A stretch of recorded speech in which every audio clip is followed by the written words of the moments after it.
Hello दोस्तों, नमस्कार।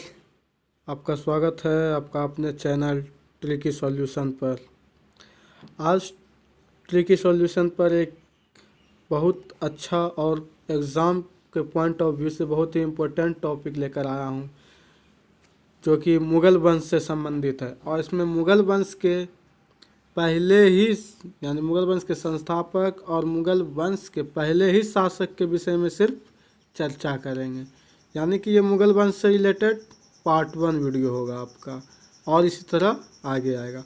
तो मुग़ल वंश के महत्वपूर्ण नोट्स में इनके मुग़ल वंश से रिलेटेड महत्वपूर्ण क्वेश्चंस को हम लोग समझेंगे क्या है, जो कि एग्ज़ाम में बहुत बार आते हैं, रिपीट होते रहते हैं ये सब। तो मुग़ल वंश के जो हैं, पहला तो यही जानना है कि मुग़ल वंश के संस्थापक कौन हैं। तो मुग़ल वंश के संस्थापक हैं वो बाबर हैं, जो कि प्रथम शासक थे बाबर, और ये मुग़ल वंश के संस्थापक भी थे। मुग़ल वंश के संस्थापक भी थे बाबर, और मुग़ल वंश का प्रथम शासक भी यही थे, क्योंकि जो प्रथम शासक होगा ज़्यादा चांस उन्हीं का है कि वो संस्थापक होंगे। फिर दूसरा है, मुग़ल वंश का पहला राजा कौन था। जब पहला शासक है, संस्थापक है, तो पहला राजा भी बाबर ही होगा। यानी मुग़ल वंश का पहला राजा कौन था, तो पहला राजा बाबर था। फिर बाबर का जन्म कब हुआ था। बाबर का जन्म कब हुआ था, ये बहुत ही इम्पोर्टेंट है। बाबर का जन्म कब हुआ था, तो बाबर का जन्म फरवरी 1483 को, यानी कि फरवरी 1483 ईस्वी को हुआ था। बाबर का जन्म कब हुआ था, फरवरी 1483 ईस्वी को। ये याद रखना है, बोलते बोलते ही याद हो जाएगा। कितने में, फरवरी 1483 ईस्वी में। फिर बाबर के पिता का नाम क्या है, तो बाबर का पिता का नाम क्या है, उमर शेख मिर्ज़ा। उमर शेख मिर्ज़ा, इनके पिता के नाम थे उमर शेख मिर्ज़ा, जो कि फरगना के शासक थे। फरगना एक छोटे से राज्य थे, छोटे से स्थान थे, वहीं के शासक थे बाबर के पिता। बाद में बाबर जो है यहीं का शासक बना था पहली बार। बाबर जो है पहली बार शासक फरगना का ही बना था।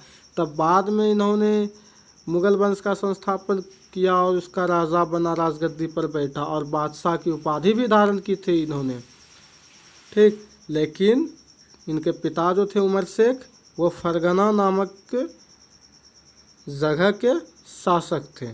फिर आगे बढ़ते हैं, बाबर ने भारत पर कब आक्रमण किए थे और कितने बार आक्रमण किए थे।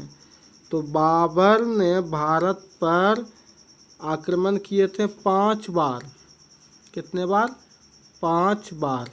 बाबर ने भारत पर 5 बार आक्रमण किए थे, ठीक गाइस। फिर हम लोग आगे बढ़ेंगे 7वां क्वेश्चन पर। पहली बार बाबर ने आक्रमण कब किए थे, तो पहली बार आक्रमण बाबर ने 1519 को किए थे। कब किए थे, 1519 को। फिर बाबर को कितने पुत्र थे, तो बाबर को 4 पुत्र थे, जिसमें हुमायूं हैं।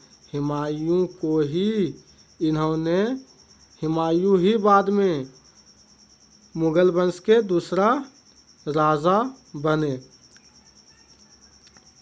इनके 4 पुत्रों में से। और वही हुमायूं इन अपने पिता के जीते हुए जगहों और को अपने चारों भाइयों में बांटे भी थे। एक इनका सौतेला भाई भी था, उनको भी, सौतेले भाई को ये फरगना नामक जगह दिए थे। ये याद रखिएगा आप लोग, इसमें नहीं दिए हैं तो वो फरगना किन्हें दिए थे, हुमायूं, अगर पूछा जाए। वैसे अगले पार्ट में हम दे देंगे, नहीं अगर दिए तो याद रखिएगा आप लोग कि फरगना के शासक थे कौन, वो अपने सौतेले भाई को दिए थे फरगना। फिर पहली बार बाबर ने जो है पहली बार किस जाति के विरुद्ध यानी किस कास्ट के विरुद्ध युद्ध किया था, तो वो था यूसुफ जाति। यूसुफ एक प्रकार का जाति होते थे, कास्ट होते थे, उसी के यूसुफ कास्ट के ही लोगों पे इन्होंने पहली बार आक्रमण किया भारत में। फिर है बाबर की मृत्यु कब हुआ था, तो बाबर की मृत्यु हुआ था आपका 26 दिसंबर 1530 ईस्वी में, 26 दिसंबर 1530 ईस्वी में। और इन बाबर जितने भी युद्ध किए थे भारत पर, उन पे भी हम एक ट्रिक बनाए हैं याद रखने के लिए, आप लोग वो वीडियो भी ज़रूर देख लें जाके। फिर है कि बाबर की आत्मकथा, पहले के राजा अपना बायोग्राफी लिखते थे अपने विषय में, अपने जीते हुए जगह के विषय में, तो वो क्या नाम था उसका, तो उसका नाम था बाबरनामा। क्या नाम था, बाबरनामा। बाबर की आत्मकथा का रचना जो किया गया था वो बाबरनामा था। और बाबरनामा जो है बाबर ने ही लिखे थे, लेकिन बाद में इन्हें दूसरे भाषाओं में विभिन्न प्रकार के विद्वान लोग विभिन्न भाषाओं में बदले। तो इनमें आता है कि फारसी भाषा में किसने बदले, तो आगे है देखते हैं हम लोग। तो बाबरनामा जो है, बाबरनामा का फारसी में अनुवाद किसने किया था, तो ये है अब्दुल रहीम खान खाना। बाबर जो एक अपना आत्मकथा लिखे थे, उसे बाद में ये अब्दुल रहीम खान खाना, जो कि एक कौन थे, ये इनके ही बाबर के ही राज दरबार में एक विद्वान हुआ करते थे, फारसी के अच्छे अनुवादक हुआ करते थे, इन्होंने ही लिखे हैं क्या, बाबरनामा फारसी में। फिर है बाबर का उत्तराधिकारी कौन हुआ, तो बाबर का उत्तराधिकारी हुमायूं हुआ। बाबर ने बादशाह की उपाधि कब धारण की, तो 1507 ईस्वी में इन्होंने बादशाह की उपाधि को धारण की।